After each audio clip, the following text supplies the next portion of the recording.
Informasi pertama pemirsa, sebuah genset sound system horeg atau sound system bergetar terbakar hebat viral di media sosial di Kabupaten Pasuruan, Jawa Timur. Banyaknya bahan mudah terbakar seperti BBM solar membuat api semakin berkobar.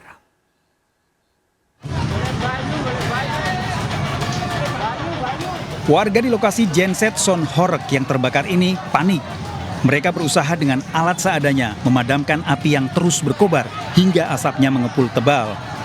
Menurut warga, kebakaran genset terjadi saat operator sound system hendak cek sound horeg untuk persiapan karnaval Hari Ulang Tahun Kemerdekaan RI. Cek sound lagu pertama berhasil, suaranya keras dan menggelegar. Namun cek sound kedua, genset langsung mengeluarkan api dan terus membesar. Cek sound. Iya, terus? Habis sisa. Ya, habis itu langsung nyala gitu, Pak. Membesar? Langsung membesar langsung. Mati. Mati ya? Mati. Sempat panik orang sini ya? Iya, langsung ngambil air itu. Untuk memadamkan? Api yang membesar berhasil dipadamkan 1 jam kemudian oleh warga dengan alat seadanya. Dari Pasuruan, Jawa Timur, Jaka Samudra melaporkan.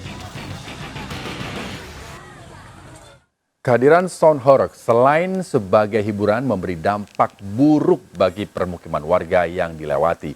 Kerasnya sound horeg membuat tembok, genteng, hingga kaca rumah-rumah warga retak dan hancur.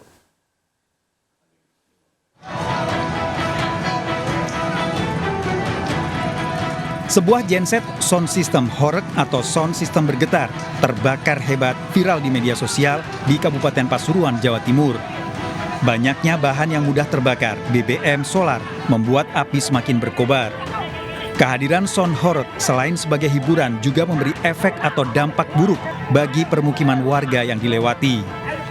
Atas kejadian tersebut dan viral di media sosial, warga netizen pun ikut berkomentar. Sebelumnya, di beberapa daerah Indonesia juga terjadi dampak sound horeg yang mengakibatkan rumah warga rusak. Selain itu, warga juga merasa terganggu akibat suara yang begitu kencang hingga mengganggu waktu istirahat warga. Seorang emak-emak di Pati, Jawa Tengah yang protes rombongan sound horeg lewat karena kaca rumahnya retak nyaris dikeroyok peserta karnaval sound horeg. Dari Pasuruan, Malang, dan Pati, Tim Liputan melaporkan. Pemirsa, Mes Hilgers dan Eliano Rangers akhirnya resmi menjadi WNI usai menjalani prosesi pengambilan sumpah dan janji setia pewarganegaraan di Brussels, Rusia. Belgia maksud kami. Keduanya dipastikan akan membela timnas Indonesia dalam laga kualifikasi Piala Dunia 2026 selanjutnya melawan Bahrain. Mengakui, tunduk, dan setia kepada Negara Kesatuan Republik Indonesia. Inilah prosesi pengambilan sumpah dan janji setia pewarganegaraan yang dilakoni Mes Hilgers dan Eliano Rangers. Kedua pemain keturunan Indonesia tersebut kini resmi menjadi WNI. Mes Hilgers dan Eliano Rangers lantas berterima kasih kepada PSSI dan siap untuk membela timnas Indonesia. Pak Erik, I'm ready for Indonesia. I'm proud to play for the country and I'm happy to be here. Thank you. Hello Indonesia, I'm ready to join the national team. I can't wait. See you later and I love Indonesia. Support besar ini dari Pak Erik, Pak Ketum kita, sangat berterima kasih pada semua dan semoga Eliano dan Mes bisa bermain, nanti kita usahakan. Karena setelah ini kita akan ajukan ke FIFA untuk change asosiasi, change federasi ya. Kemudian dari situ baru kita daftarkan ke sebagai pemain untuk tanding di Bahrain dan lawan Cina. Mes Hilgers yang berusia 23 tahun memiliki darah Indonesia melalui ibunya yang berasal dari Sulawesi Utara. Sementara Eliano Rangers berdarah Indonesia dari sang ibu dari suku Ambon yang lahir di Jakarta. Pemirsa, bukan Kaisang kalau tidak bikin heboh. Putra bungsu Presiden Joko Widodo itu berjanji memberikan hadiah private jet jika kader PSI berhasil memenangkan Pilkada Jakarta. Padahal kasus dugaan gratifikasi private jet Kaisang pun belum juga usai.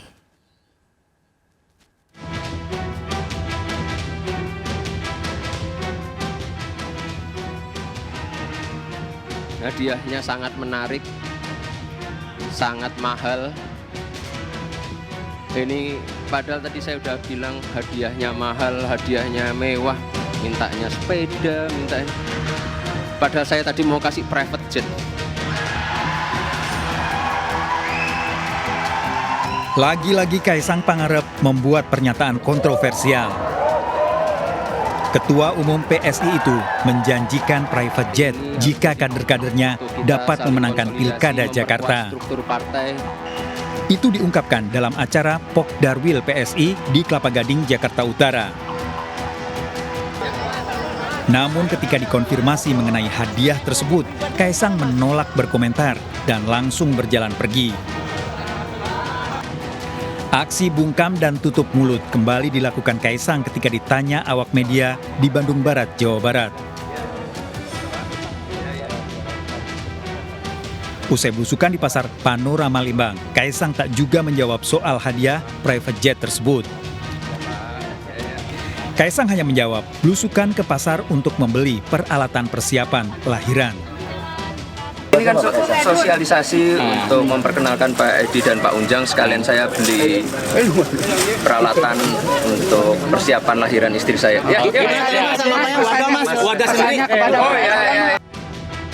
Pernyataan Kaisang soal hadiah private jet bagi kadernya sungguh bertolak belakang dengan kasus yang tengah dihadapinya. Kaisang telah memberikan klarifikasi ke KPK soal dugaan gratifikasi berupa private jet. Kaisang mengaku bersama istrinya Eryana Gudono hanya nebeng pada temannya yang ke Amerika dengan private jet. TNI Gadungan asal Nusa Tenggara Timur ditangkap saat mengikuti gladi bersih di HUT TNI ke-79 Jakarta. Diduga pelaku menipu masyarakat dengan menjanjikan lulus seleksi calon TNI dengan membayar sejumlah uang.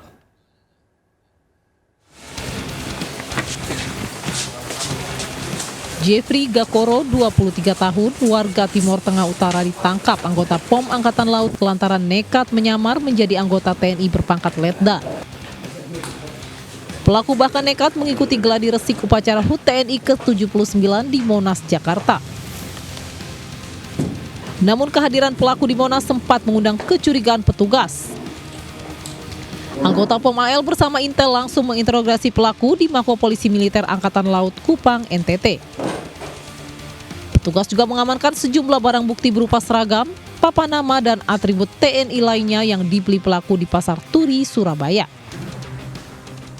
Cukup lihai dalam pelariannya, yaitu dengan mengganti HP maupun mengganti nomor HP tersebut. Dan juga medsos yang bersangkutan juga sudah tidak aktif. Yang bersangkutan juga berpindah-pindah. Pelaku diserahkan ke Polsek Alak untuk diproses sesuai ketentuan pidana umum. Dari Kupang, Nusa Tenggara Timur, Eman Suni, tim iNews melaporkan. Pemirsa, komplotan spesialis pencuri sepeda motor di Kabupaten Bangka Barat, Bangka Belitung dibekuk Satreskrim Polres Bangka Barat. Mereka beraksi dengan merusak kunci kontak motor korban.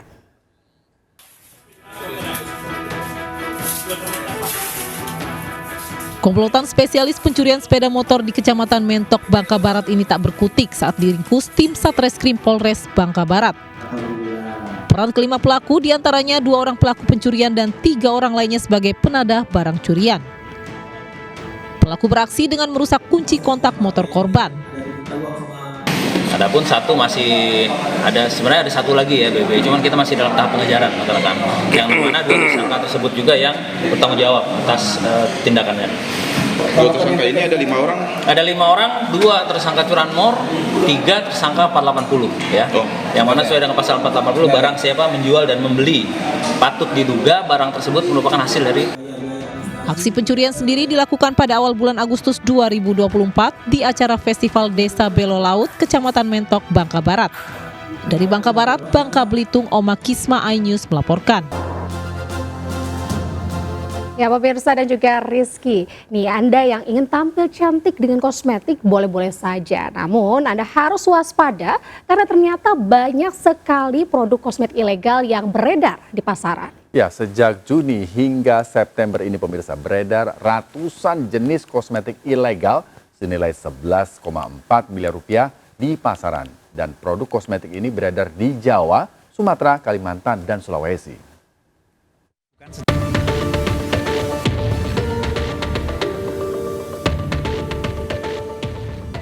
Barang bukti senilai 11,4 miliar rupiah, 950 kosmetik ilegal ini disita petugas gabungan BPOM, Bea Cukai, Polisi dan Kementerian Perdagangan di Jawa, Sumatera, Kalimantan, dan Sulawesi. Penindakan kosmetik ilegal dilakukan sejak bulan Juni hingga September 2024. Beberapa hasil temuan kosmetik ilegal ini akan dimusnahkan. Produk dalam negeri kita ini yang kosmetik yang merupakan asli daripada produk dalam negeri, tentu kita untuk menjaga keamanannya karena kewajibannya, tanggung jawabnya Badan POM adalah memastikan atau menjamin keamanan. Keamanan itu artinya tidak berbahaya bagi pemakai, itu keamanannya, terus menjamin klaimnya dan menjamin apa yang disebut dengan kualitasnya. Diketahui, selama 5 bulan terakhir, banyak keluhan dari pelaku usaha bidang kecantikan terkait serbuan produk yang tanpa izin BPOM, sehingga Satgas melakukan penindakan produk kosmetik ilegal. Dari Jakarta, Jessica Winoto dan Andri Setiawan melaporkan. Pemirsa, seperti apa penampakan uang 450 miliar? Penasaran kan? Nah, Kejaksaan Agung pemirsa kemarin mempertontonkan seperti apa penampakan uang 450 miliar rupiah. Tumpukan uang pecahan Rp100.000 sepanjang kurang lebih 2 meter dipamerkan Kejagung. Uang ini hasil sitaan Kejagung dari tindak pidana pencucian uang dalam kasus korupsi terkait perizinan perkebunan sawit yang melibatkan mantan Bupati Indragiri Riau. Uang 50 miliar ini disita dari tersangka korporasi PT Aset Pasifik yang masih satu grup dengan Duta Palma Group milik Surya Darmadi. Hasil pengembangan Kejagung, total ada 5 korporasi yang telah ditetapkan sebagai tersangka karena melawan hukum dengan melakukan kegiatan usaha perkebunan dan pengelolaan kelapa sawit di lahan kawasan hutan di Indragiri Hulu. Penyitaan ini adalah berdasarkan pengembangan penyidikan dalam perkara Surya Darmadi dan Raja Tamsir Rahman, mantan Bupati Indragiri Hulu yang sudah diputus dan telah mempunyai kekuatan hukum tetap. Pemirsa, sebaiknya Anda selalu waspada terhadap percikan api yang bisa muncul atau memicu kebakaran. Seperti di Bogor, Jawa Barat, sebuah toko bahan mebel dan tas terbakar karena percikan. Sementara BNN RI mengamankan 2 ton tablet ekstasi yang dibuat di perkampungan di Serang, Banten.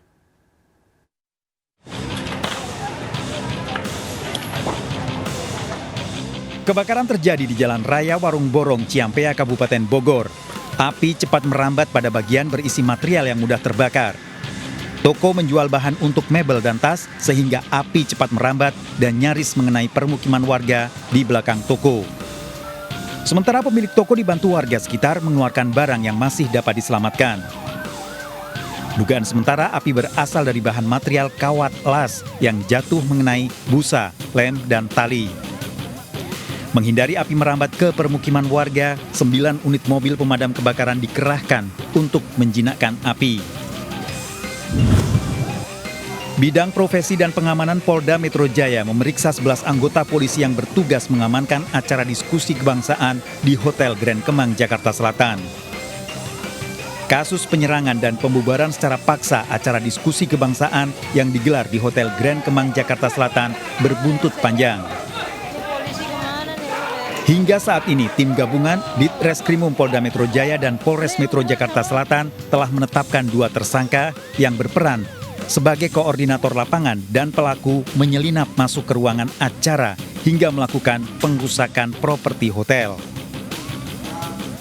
Bidang profesi dan pengamanan telah memeriksa 11 anggota polisi yang saat kejadian bertugas melakukan pengamanan, salah satunya adalah Kapolsek Mampang Prapatan, Kompol Edi Purwanto. Selain 11 anggota polisi, Bid Propam Polda Metro Jaya juga memeriksa 1 orang satpam dan manajer hotel untuk mengetahui apakah ada pelanggaran kode etik yang dilakukan 11 anggota polisi. Badan Narkotika Nasional RI (BNN) menggerebek pabrik penghasil ekstasi di perkampungan di kawasan Drangong, Taktakan, Kota Serang. Pemilik rumah 2 tahun lalu sebelum Hari Raya Kurban sempat melapor ada penarikan utang rumah tersebut. Setelah menghilang tanpa kabar pada bulan Juli 2024, datang istrinya melapor rumah tersebut akan ditinggali oleh saudara bapaknya yang bernama Jafar. Selama ditinggali, warga sekitar termasuk ketua RT tidak mencurigai adanya aktivitas yang mencurigakan. Dalam penggerebekan, BNN mengamankan barang bukti sebanyak 2 ton tablet ekstasi. Alat pembuat pil ekstasi, BNN juga berhasil meringkus 1 pelaku utama dan 10 orang tersangka. Tim Liputan iNews melaporkan. Para hakim Indonesia mengancam akan melakukan cuti massal pada 7 hingga 11 Oktober 2024 sebagai protes rendahnya kesejahteraan mereka. Pihak Ikatan Hakim Indonesia pun menilai aksi cuti massal tersebut sebagai bentuk ekspresi murni Indonesia. Jadi isu tentang kesejahteraan hakim itu bukan semata-mata untuk perut. Bukan untuk kepentingan katakanlah yang sifatnya jangka pendek untuk sebagaimana tuntutan-tuntutan katakanlah yang sifatnya material dari hakim sendiri, tapi kaitannya dengan fungsi kekuasaan kehakiman, kaitannya dengan penegakan negara hukum tadi. Katakanlah rencana cuti bersama tersebut itu bagian dari ekspresi yang, ataupun inisiatif itu murni datang dari hakim-hakim daerah. Jelang pelantikan Presiden dan Wakil Presiden terpilih, bursa kabinet semakin memanas. Presiden terpilih Prabowo Subianto mentargetkan susunan kabinet rampung pada H-5 sebelum pelantikan. Benarkah ini akan menjadi kabinet paling gemuk dalam sejarah reformasi?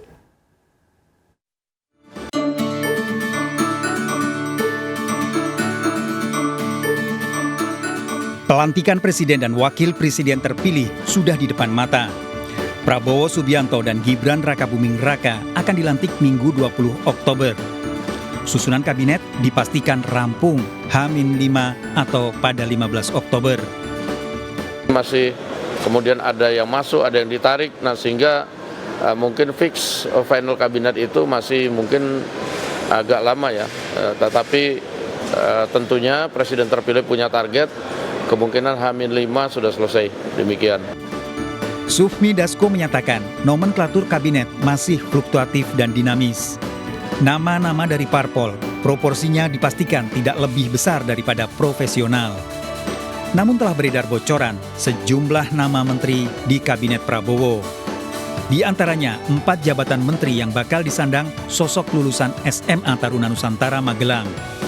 Sudaryono saat ini menjabat Wakil Menteri Pertanian. Simon Alusius Mantiri tengah menjabat sebagai Komisaris Utama Pertamina. Oki Muraza, seorang peneliti bidang teknik kimia. Rahmat Kaimudin, lebih dikenal sebagai Direktur Startup Bukalapak. Dengan wacana 44 kementerian, artinya akan ada penambahan 10 pos kementerian dibanding 2 periode Kabinet Presiden Joko Widodo yang masing-masing berjumlah 34 kementerian. Dari Jakarta, Faisal Rinaldi dan Dimas Winardi iNews melaporkan. Calon Gubernur Jakarta nomor urut 3 Pramono Anung berjanji akan menurunkan syarat pendidikan menjadi petugas PPSU jika terpilih di Pilkada Jakarta. Sementara calon gubernur nomor urut 1 Ridwan Kamil berjanji akan tingkatkan anggaran kegiatan masjid, dan Cawagup Jakarta nomor urut 2 Kun Wardana optimis bisa berikan internet gratis untuk warga Jakarta. Gak usah sekolahnya tinggi-tinggi sampai dengan SMA, cukup SD.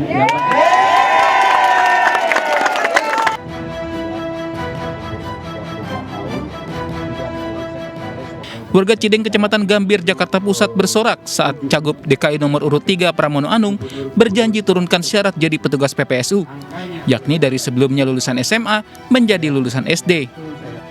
Dalam kesempatan itu, Pramono juga dengarkan keluhan warga lainnya. Pramono berjanji jika terpilih jadi gubernur akan membuat pagar bagi rumah di pinggir rel dan memperbaiki selokan yang mampet.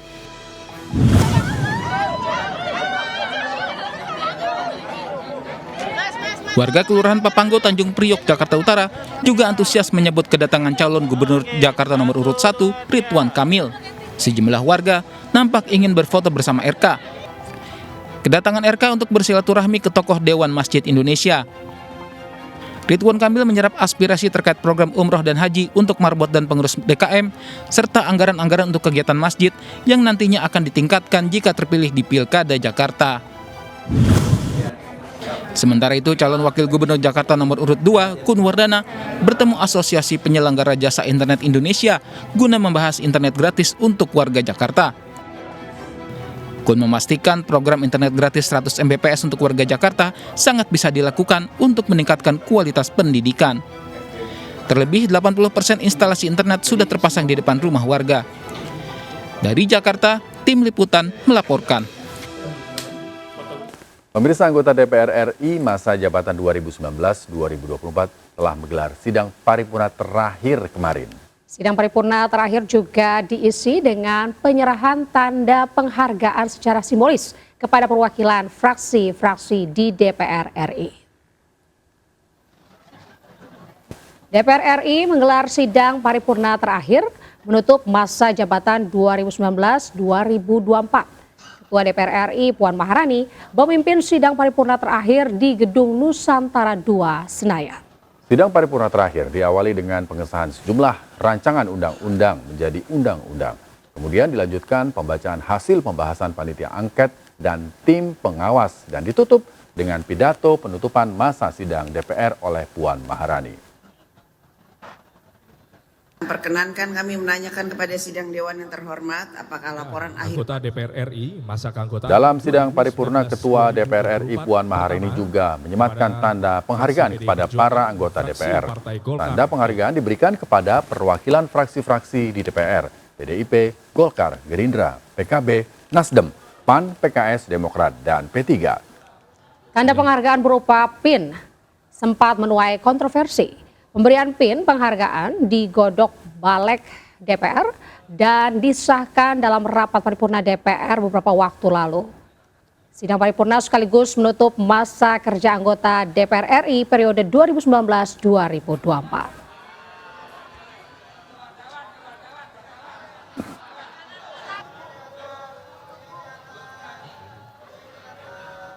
Ketua DPR RI Puan Maharani sempat tersendat menahan tangis saat menyampaikan pidato penutupan di rapat paripurna terakhir DPR periode 2019-2024. Momen itu terjadi setelah Puan menyampaikan permohonan maaf atas kinerja DPR di bawah kepemimpinannya, serta berterima kasih kepada seluruh jajarannya.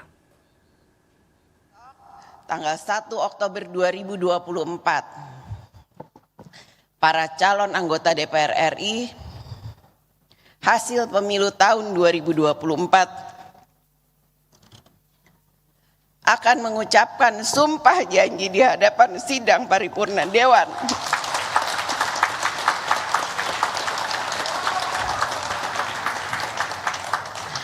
Untuk memulai tugas anggota DPR RI untuk 5 tahun ke depan. Selamat bertugas kepada anggota DPR RI periode 2024-2029. Ya, Anita dan juga pemirsa, ada yang datang, ada juga yang pergi. Itulah yang terjadi di gedung DPR RI hari ini. Anggota baru dilantik. Namun, sebagian mantan legislator harus meninggalkan ruangannya. Salah satunya politisi Kawakan, Abdul Muhaimin Iskandar alias Cak Imin.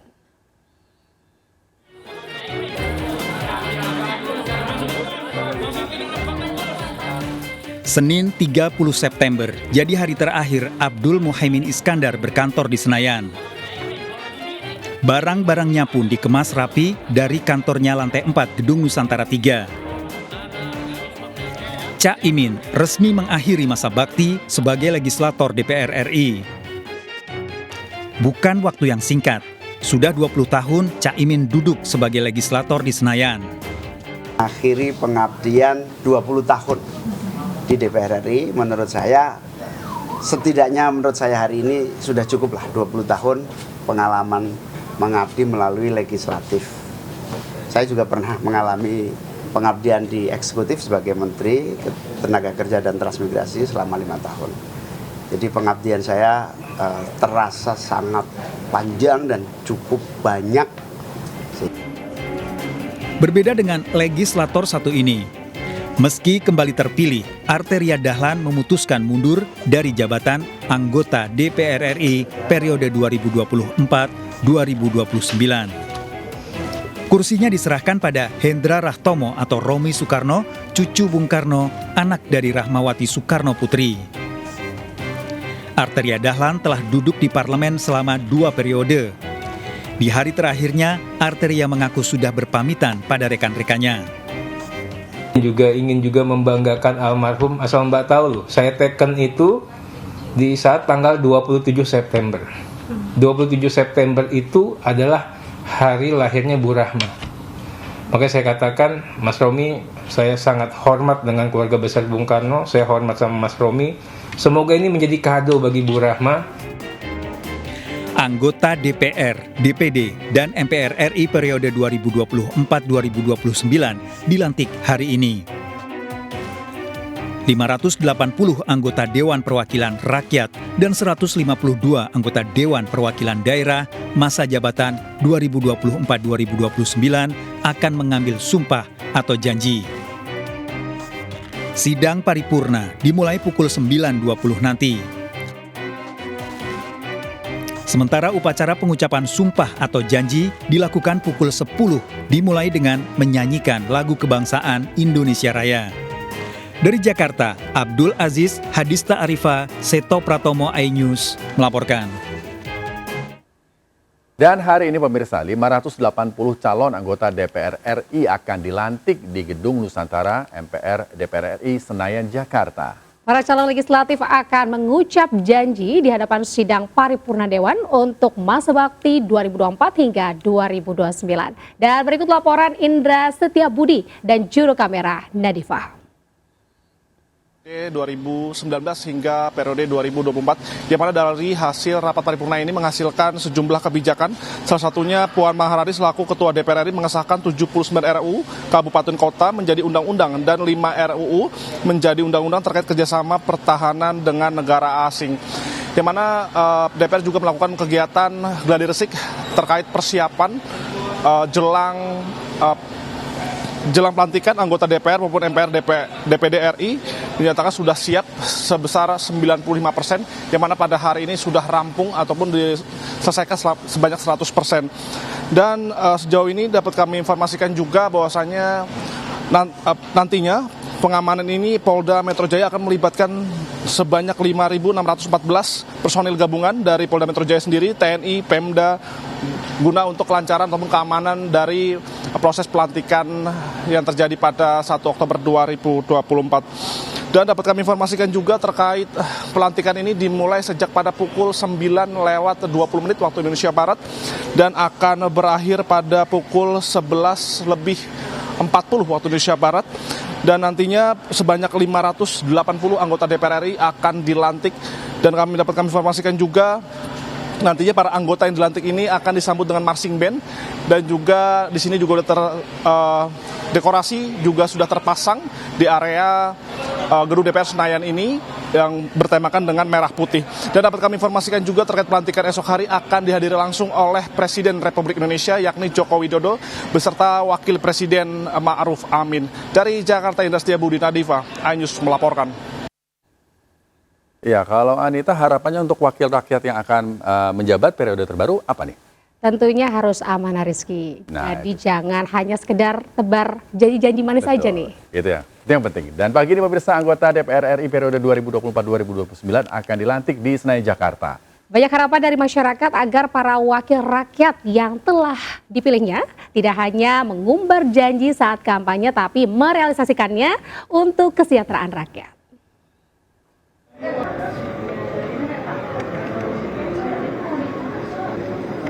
Dewan Perwakilan Rakyat DPR RI periode 2024-2029 dilantik pagi ini. Warga menaruh harapan besar kepada para anggota dewan untuk bisa mensejahterakan rakyat. Di antaranya dalam hal terjangkaunya kebutuhan harga pokok, meratanya pendidikan hingga ke perguruan tinggi serta maksimalnya pemberantasan korupsi. Ya, harapan rakyat ya sebagai warga biasa juga ya, semoga kebijakan-kebijakannya tidak mencolok pada suatu partai atau kepentingan, tapi bisa lebih memasyarakat lagi. Dari tetangga kita itu masih jauh banget, artinya kesetaraan tuh. Mana pendapatnya, harapan seperti apa sih yang diinginkan? Oke, harapannya yang ke depan supaya untuk anggota-anggota DPR kita jauh lebih jujur lagi. Ya, yang sebelum-sebelumnya itu ya lebih ditingkatkan lagi ya, untuk terutama masalah penanganan korupsi harus segera diberantas dan ya harus diselesaikan dengan baik. Kebutuhan rakyatnya di daerah tanggung jawabnya beliau itu istilahnya betul-betul turun ke rakyat, apa keluhan rakyat, apa kebutuhan rakyat. Jadi harus benar-benar mewakili apa yang diinginkan rakyat. Sih menurut saya itu aja. Tim Liputan melaporkan. Jelang pemilihan kepala daerah serentak 2024, Ketua Umum DPP Partai Perindo Angela Tanusudibyo memimpin langsung konsolidasi di DPP Partai Perindo Nusa Tenggara Barat. Dalam kunjungannya, Angela memberikan arahan khusus serta memperkuat strategi pemenangan calon kepala daerah yang telah diusung Partai Perindo. Bersama jajaran pimpinan DPP Partai Perindo, Angela Tanusudibyo memimpin langsung konsolidasi pemenangan pilkada. Hadirin Angela Tanusudibyo yang juga Wakil Menparekraf tersebut untuk memberikan arahan, semangat serta strategi pemenangan calon kepala daerah. Pada Pilgub NTB, Partai Perindo resmi mengusung kadernya Siti Rohmi Jalilah yang berpasangan dengan Musyafirin. Keduanya dinilai dapat mensejahterakan masyarakat Nusa Tenggara Barat dengan program-program pro rakyat. Konsolidasi hari ini kita bisa makin solid ya, memberikan dukungan penuh tentunya kepada calon-calon kepala daerah kita untuk bisa turun ke tengah masyarakat, hadir di tengah masyarakat, dan sehingga masyarakat bisa melihat betul-betul hati dari para calon kepala daerah kami bahwa inilah para pemimpin-pemimpin yang ingin mensejahterakan masyarakat. Pemirsa, dalam rangka mempersiapkan HUT ke-79 TNI, pasukan gabungan dari TNI Angkatan Udara, Laut, dan Darat melakukan gladiresik di Monas, Jakarta. Para pilot ini TNI AU yang tergabung dalam Jupiter Aerobatic Team melakukan latihan atraksi menarik, yakni membuat simbol cinta di udara.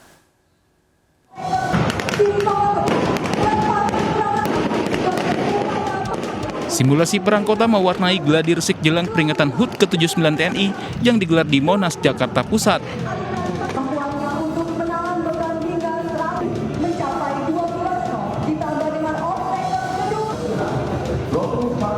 Tidak hanya itu, gladiresik juga tampilkan atraksi lainnya yang dilakukan pasukan gabungan TNI, mulai dari terjun payung, demo bela diri, hingga defile pasukan.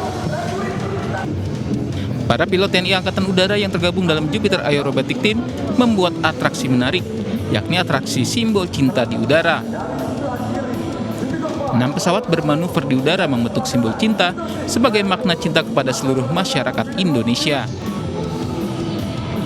Peringatan HUT TNI digelar di Silang Monas, Jakarta Pusat pada 5 Oktober 2024. Rencananya acara HUT TNI ini akan dipimpin oleh Presiden Jokowi dan bisa disaksikan langsung oleh masyarakat. Dari Jakarta, Jessica Winoto, Andri Setiawan melaporkan.